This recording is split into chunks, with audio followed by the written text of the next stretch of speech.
देखिए यहाँ पे मैंने एक शब्द लिखा है डिजीज, जिसको हिंदी में आप सब जानते हैं, इसको कहते हैं हम लोग रोग, है ना, बीमारी। कोई तो नहीं चाहता है कि उसको बीमारी हो, क्योंकि वो बीमारियां जो होती हैं ना, वो अपने आप में एक बड़ा अजीब सा सर्कमस्टांस पैदा करती हैं। वी डोंट फील गुड, है ना। एक छोटा सा हेडेक हो जाए तो हम हमारा डेली रूटीन को कंप्लीट फॉलो नहीं कर पाते हैं। तो आजकल तो हर कोई अपने हेल्थ को लेकर काफ़ी कॉन्शियस है because of that corona effect. उसने कोरोना ने हर एक छोटे से छोटे बच्चे को भी सिखा दिया है कि हाइजीन कैसे रखनी है। बच्चे प्रॉपर हैंड वॉश करते हैं, तो बड़े लोग तो काफ़ी समझदार होते हैं, है ना। तो अभी देखिए यहाँ पे डिजीज़ को लेकर क्या मतलब होता है। डिस का मतलब ही होता है नॉट, है ना, एंड ईज इज ईजी या कंफर्टेबल होना, दैट इज कंफर्ट। अब जैसे फॉर एग्जाम्पल डिस, किसी भी वर्ड में डिस लगा होता है ना, उसका मतलब होता है निगेटिव, है ना। डिसएबल, डिसएग्री, है ना, आपने पढ़ा होगा इंग्लिश क्लासेस में। यहाँ पे लगा हुआ है डिस इज, यानी कि ईज, आपकी आसानी, आपका जो कंफर्ट है ना, वो नहीं रहने देगा ये। आप जितना आराम से रह रहे थे, फुल मस्ती में एंजॉय कर रहे थे, खा रहे थे, पी रहे थे, फ्रेंड सर्कल, एवरीथिंग, पढ़ाई लिखाई, सब कुछ में कहीं ना कहीं एब्रप्शन आने वाली है, क्योंकि क्या होने वाला है, डिजीज़। तो इसीलिए आपकी कंफर्ट अगर ख़त्म होने लगे तो इसको हम क्या कहते हैं, डिजीज़ कहते हैं। डिस इज़ यानी कि ये आपको आसानी से कंफर्टेबल रहने नहीं देगा। अब बारी आती है कि डिजीज़ जो है ये किस किस रूप में आ सकता है, हम कैसे हमें तैयार रहना होगा इससे मिलने के लिए, इससे लड़ने के लिए, क्या क्या कॉज हैं इसके, एंड कितने टाइप्स का होता है ये disease. Let's have the top. सबसे पहले डिजीज़ से रिलेट करने के लिए मैं आपको कुछ बातें बता दूं। आपने अक्सर सुना होगा दो टर्म, एक सिम्टम्स और दूसरा सिंड्रोम। आखिर इस दोनों में क्या फ़र्क है। हम लोग कई बार बोलते हैं डिजीज़ का सिंड्रोम क्या है, उसी समय हम ये भी बोल सकते हैं कि डिजीज़ का सिम्टम्स क्या है ना। तो दोनों ही चीज़ें क्या है, देखिए यहाँ पे जो सिम्टम्स होते हैं ना, ये काफ़ी जल्दी दिख जाते हैं। कोई जैसे आपको फीवर होता है तो आपके आँख से पानी गिरना, सर दर्द होना, बॉडी का टेम्परेचर बढ़ना, ये तुरंत पता चल गया, oh the person is suffering from fever. खांसी होती है, आप कफिंग करते हो, है ना, स्नीजिंग करते हो, नेसल सिक्रीशन होता है, तो आपको आइडिया लग जाता है कि ओ मुझे ये परेशानी हुई है, तो दैट इज सिम्टम्स। तो आप सिम्टम्स को क्या लिख सकते हैं, एक्यूट, एंड एग्जाम्पल्स में जैसे आप लिख सकते हो स्नीजिंग, कफिंग, एक्सेट्रा। एक्यूट का मतलब होता है शॉर्ट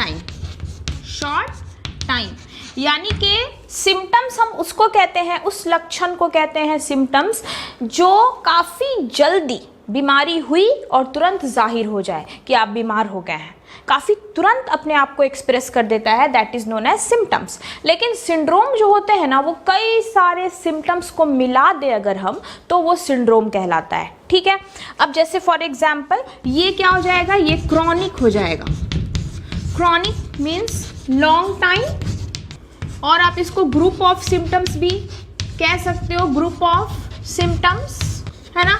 मतलब कई सारे छोटे छोटे सिम्टम्स मिलकर एक सिंड्रोम बन जाता है, और ये क्रॉनिक है, यानी कि उस बीमारी में हम सिंड्रोम यूज़ करते हैं जो काफ़ी लंबे टाइम तक चलने वाली बीमारी होती है। लाइफ टेकिंग डेथ जैसे लाइफ टेकिंग जो डिसऑर्डर्स होते हैं ना, उनमें जैसे एड्स में सिम्टम्स आते हैं, काफ़ी टाइम लग जाता है, काफ़ी टाइम के बाद हमें एहसास होना शुरू होता है धीरे धीरे कि हाँ ये प्रॉब्लम चल रही है, और वो सिम्टम्स का ग्रुप बनकर एक सिंड्रोम हो जाते हैं। एड्स की फुल फॉर्म में भी लास्ट में जो एस है वहाँ पे सिंड्रोम यूज़ किया गया।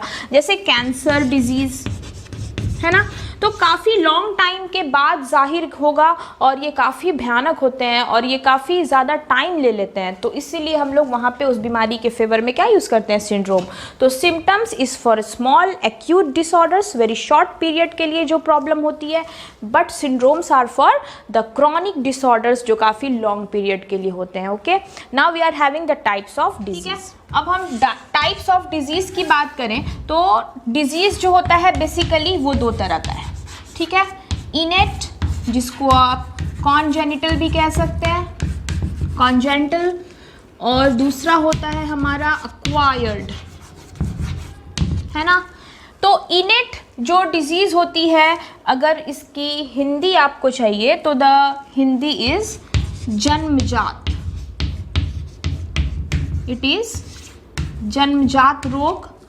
और यहाँ बात करें तो इट इज उपार्जित रोग, है ना। ओके, तो now we are going to start with the type of innate disease. सबसे पहले इनेट की बात करते हैं। देखिए इनेट जो होता है ना वो जेनेटिक होता है। उसका सबसे एक एग्जांपल में अगर मैं बता दूं आपको तो ये बाय बर्थ डेवलप होता है ना। तो आप यहाँ पे क्या लिख सकते हैं, बाय बर्थ ये डेवलप होगा। और इसका जो एग्जांपल के तौर पे नंबर 1 जेनेटिक डिजीज, हमने थोड़ा देर पहले भी बात किया कि जेनेटिक डिसऑर्डर्स क्या होते हैं। तो जेनेटिक डिसीज जैसे में आप लिख सकते हो डायबिटीज, हीमोफीलिया, ये सब जो डिसऑर्डर है ना ये क्या हो गया हमारा जेनेटिक डिसऑर्डर हो गया। तो जेनेटिक है, जनरेशन से हमारे अंदर आ रहा है, तो ये इनेट हो गया। नंबर 2, क्या हमारा इनेट डिजीज सिर्फ जेनेटिक ही तरीका से हो सकता है? नहीं, इसके अलावा भी एक और तरीका है जो हमारे अंदर इनेट डिजीज को लाता है, दैट इज मेटाबॉलिक डिसऑर्डर। अब बाय बर्थ हमारे मेटाबॉलिक एक्टिविटी में, हमारे मेटाबॉलिज्म में कोई कमी रह गई हो, फॉर एग्जांपल एक यूट्रस में एक बेबी जो है वो माँ के यूट्रस के अंदर है और उसमें कोई अनसर्टेनिटीज हो जाए, कोई मेटाबॉलिक डिस्ट्रक्शन हो जाए, तो that is also known as genetic. For example आप कह सकते हैं डम्बनेस, डीफनेस, पोर इन हर्ट, ये सब कुछ ऐसे प्रॉब्लम्स हैं जो मेटाबॉलिकली डिसऑर्डर में काउंट होते हैं, यानी कि ये जेनेटिक ही है। बाय बर्थ अगर एक डिफ, बहरापन, गूंगापन, दिल में छेद हो जाना, बच्चे के पैदाइश के बाद पता चलता है कि उसके हार्ट में छेद है, उसके दिल में प्रॉब्लम है, उसकी सर्जरी शुरू होती है, तो ये सारी चीजें क्या होती हैं, इसको भी हम किसमें काउंट करते हैं, इनेट में काउंट करते हैं। अब उसी तरह से हम अगर अक्वायर्ड की बात करें तो अक्वायर्ड का मतलब होता है ये आफ्टर बर्थ हमारे अंदर डेवलप होता है, ठीक है, it develops after birth, birth के बाद हमारे अंदर ये क्या होता है, डेवलप होता है, ठीक है। अब इसमें 2 कैटेगरी है जो आपके एनसीईआरटी में भी एक्सप्लेन की गई है, that is communicable and non communicable.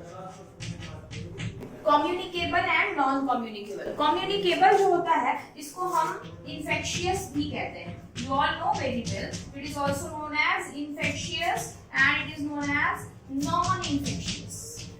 अब देखिए यहाँ पे कम्युनिकेबल और नॉन कम्युनिकेबल। कम्युनिकेबल को हम क्या कहते हैं, इन्फेक्शियस कहते हैं, और non communicable is non infectious, है ना। तो अब देखिए ये क्या होता है, कम्युनिकेबल जो होता है ना, इसको अगर मैं आपको बताऊं तो इसके 2 टाइप्स होते हैं। पहला, एक या तो ये डायरेक्ट कांटेक्ट से फैलता है, ठीक है, डायरेक्ट कांटेक्ट, और दूसरा क्या हो सकता है, इसका फॉर्म क्या हो सकता है, इनडायरेक्ट कांटेक्ट, है ना।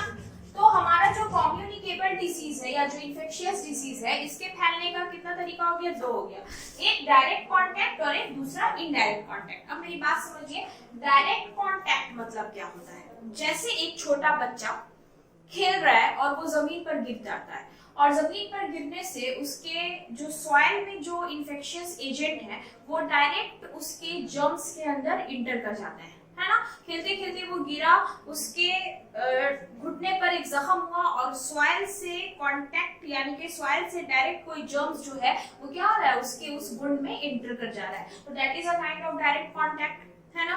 तो आप लिख सकते हैं यहाँ पे entry of germs from soil into woods, है ना। जख्म में जर्म्स की मिट्टी से डायरेक्ट एंट्री हो जानी, ये एक तरीका है। डायरेक्ट कांटेक्ट जो होता है 2 लोगों के बीच में, direct contact, physical relationship, sexual relationship जो होती है, वो भी एक तरीका है डायरेक्ट बीमारी को फैलाने का। अब हम इनडायरेक्ट कांटेक्ट की बात करते हैं कि ये इनडायरेक्ट कांटेक्ट कैसे होता है। फॉर एग्जाम्पल, आप किसी क्लिनिकल अथॉरिटी में हैं और आपके लिए अनस्टेरिलाइज्ड निडल या सिरिंज का इस्तेमाल कर लिया गया, किसी इन्फेक्टेड पर्सन के लिए उस निडल का यूज किया गया था और आपको पता नहीं है, आप उस अथॉरिटी तक पहुंचते हैं और वहां पर आपके लिए सेम सिरिंज का इस्तेमाल, सेम निडल का इस्तेमाल कर लिया जाए, तो वो बीमारी आपके अंदर इंटर कर जाएगी, है ना। यहाँ पर आप डायरेक्ट कांटेक्ट में नहीं आ रहे हैं, वो निडल है जो इन्फेक्शियस है, लेकिन वो निडल आपके अंदर इंटर कर रही है, तो वहां पे क्या हो रहा है कि आप इनडायरेक्ट कांटेक्ट में आ गए, है ना। तो यहाँ पे आप लिख सकते हो इसका example, unsterilised needle, syringe, scissors etcetera. तो ये सारी कुछ चीजें हैं जो हम किसके साथ रिलेट कर सकते हैं, कम्युनिकेबल। तो अभी आपने क्या देखा, डिजीज बेसिकली होते हैं दो टाइप के, इनेट और एक्वायर्ड। इनेट जो हमें जन्म से मिलती है और उसमें दो मुश्किलें हैं, पहला जेनेटिक जो हमें वंश से आएगा, और दूसरा मेटाबॉलिक डिसऑर्डर, जब हम हमारी माँ के गर्भ के अंदर पल रहे होते हैं उस समय हमारे साथ कुछ डिसऑर्डर हो जाना जिससे हमारे अंदर एबनॉर्मलिटीज बर्थ ले लेती है, तो that is known as metabolic disorder. अब देखिए यहाँ पे एक्वायर्ड, ये आपको दुनिया में आने के बाद होती है, और एक्वायर्ड डिजीज जो होती है वो बेसिकली दो तरह की होती है, कम्युनिकेबल एंड नॉन कम्युनिकेबल। जब कम्युनिकेबल की बात आती है इसका मतलब इन्फेक्शियस, जो कांटेक्ट में फैलता है, और दो तरह का कांटेक्ट हो सकता है किसी भी पर्सन के साथ, एक डायरेक्ट कांटेक्ट और दूसरा इनडायरेक्ट कांटेक्ट। जब बात डायरेक्ट कांटेक्ट की होती है तो वहां पे हम इन्फेक्शन के अंडर में आ जाते हैं, डायरेक्ट इन्फेक्शन हमें पकड़ता है, लेकिन इनडायरेक्ट कांटेक्ट में हम हर इन्फेक्शन के बीच में कोई एक सोर्स होता है जिसके जरिए वो चीज हमारे अंदर इंटर कर जाती है, ठीक है। Now if we are talking about non communicable disease, it is known as non infectious disease, जो वन पर्सन से दूसरे पर्सन में ट्रांसफर बिल्कुल नहीं होते हैं, है ना। ये एक ही पर्सन के अंदर तक रह जाते हैं और वो उन्हीं के ऊपर अटैक करते हैं। तो let's start with another terms. अब देखिए कुछ टर्म्स के बारे में हम लोग बात करेंगे कि क्या क्या टर्म्स हैं जो हमें जानने चाहिए, जिसकी जानकारी हमें होनी चाहिए। Let's start with some basic terms related with disease. Disease जब आप जानते हो तो डिजीज से रिलेटेड क्या क्या टर्म्स है जो आपको पता होना चाहिए। डिजीज से रिलेटेड कुछ टर्म्स है जिसके बारे में आपको जानना है। Number 1 we are going to have pathogen, ठीक है। तो पैथोजेन हम किसको कहते हैं? पैथोजेन हम उस इन्फेक्शियस एजेंट को कहते हैं जो डिजीज कॉज करते हैं, है ना। डिजीज कॉजिंग एजेंट्स, जो हमारे डिजीज कॉजिंग एजेंट्स होते हैं इनको हम क्या कहते हैं? पैथोजेन कहते हैं ना। जो रोग फैलाने वाले कारक होते हैं, these are known as pathogen. रोग कारक इसकी हिंदी ही होती है, इट इज नोन एज रोग कारक। अब आते हैं नंबर सेकेंड टर्म पर, दैट इज पैथोजेनिसिटी, है ना। अब पैथोजेनिसिटी क्या होती है? Pathogenicity means the attack of pathogen is known as pathogenicity. Means कि आक्रामक क्षमता जो होती है ना, उसी को हम क्या कहते हैं? Pathogenicity. The attack of pathogen is known as pathogenicity, ठीक है। अब एक जो वर्ड आता है वो आता है number third, that is virulence effect. अब ये विरुलेंस इफेक्ट क्या होता है? यानी कि the most dreadful, the powerful attack of pathogen, यानी कि एक रोग कारक के बीमारी फैलाने की जो सबसे ज्यादा पावरफुल, सबसे ज्यादा शक्तिशाली क्षमता होती है, उसको हम उसका विरुलेंस इफेक्ट कहते हैं, है ना। तो देखिए यहाँ पे the most powerful action of pathogen, किसी भी पैथोजेन का जो मोस्ट पावरफुल एक्शन होता है उसी एक्शन को हम उसका विरुलेंस इफेक्ट कहते हैं, ठीक है। उसी तरह से number 4 you have to know incubation period. अब देखिए पीरियड का मतलब होता है टाइम, ड्यूरेशन, है ना। तो जब एक पैथोजेन आपके बॉडी में इंटर करेगा और उसके बाद से लेकर जब तक सिम्टम्स जाहिर होंगे, उस बीच का जो टाइम पीरियड होता है ना, उसी को हम इंक्यूबेशन पीरियड कहते हैं। यानी कि time between entry of pathogen till commence of symptom. यानी कि एक रोग कारक आपके शरीर में घुसा और वो 2 दिन लगा, 3 दिन लगा, उसके बाद आपके लक्षण आ रहे हैं। आपको फीवर होना शुरू हुआ, तो उस बीच का जो वक्त है ना आपके शरीर में जर्म्स के जाने से लेकर आपके लक्षण सामने आने तक के बीच का जो पीरियड होता है उसी को हम क्या कहते हैं, इंक्यूबेशन पीरियड कहते हैं। ठीक है, अब इन टर्म से रिलेटेड कुछ और भी चीजें हैं जो आपको जाननी, और वो क्या चीजें हैं देखिए। अब फॉर एग्जांपल आपको यहाँ पे दिख रहा है कि पैथोजन है, पैथोजेनिसिटी है, विरुलेंस इफेक्ट है, इंक्यूबेशन पीरियड है, ये सब डिपार्टमेंट में साइंटिस्ट जो है वो इन्वॉल्व है ना। हमें पता चलता है कि हमारे टाइफाइड में इतना समय लगता है सिम्टम्स आने में, हमारे इस पैथोजन का इतना ज्यादा पावरफुल अटैक है। जैसे फॉर एग्जांपल कोरोना इफेक्ट देखिए, आपको पता है कि ये थ्रोट का प्रॉब्लम कर रहे हैं, इस बीमारी में मतलब कफिंग हो रही है, इस बीमारी में लंग्स प्रॉब्लम हो रहा है ना। तो ये सारी चीजें पता लगाई जाती है। तो वो कौन सा डिपार्टमेंट है जो डिफरेंट टाइप के पैथोजन जैसे कि वायरस, बैक्टीरिया, फंगस वगैरह के बारे में हमें बताता है। ठीक है, उस डिपार्टमेंट से रिलेटेड साइंटिस्ट और उस डिपार्टमेंट के बारे में थोड़ी बात करते हैं। ओके, हमारा एक डिपार्टमेंट दैट इज एपिडेमियोलॉजी है ना। ये जो डिपार्टमेंट है it is related with the study of all the types of germs. जितने भी तरह के जर्म्स होते हैं उनके बारे में, इन्फेक्शियस एजेंट जो होते हैं उनके बारे में अगर हम कोई भी स्टडी करते हैं तो उस ब्रांच को हम क्या कहते हैं, एपिडेमियोलॉजी है ना। तो आप क्या लिख सकते हैं यहाँ पे, branch of bioscience with the study of germs. Germs के बारे में हम जो भी स्टडी करते हैं इसको हम लोग एपिडेमियोलॉजी कहते हैं। कुछ स्पेशलाइज्ड साइंटिस्ट्स हैं जैसे रॉबर्ट कोच,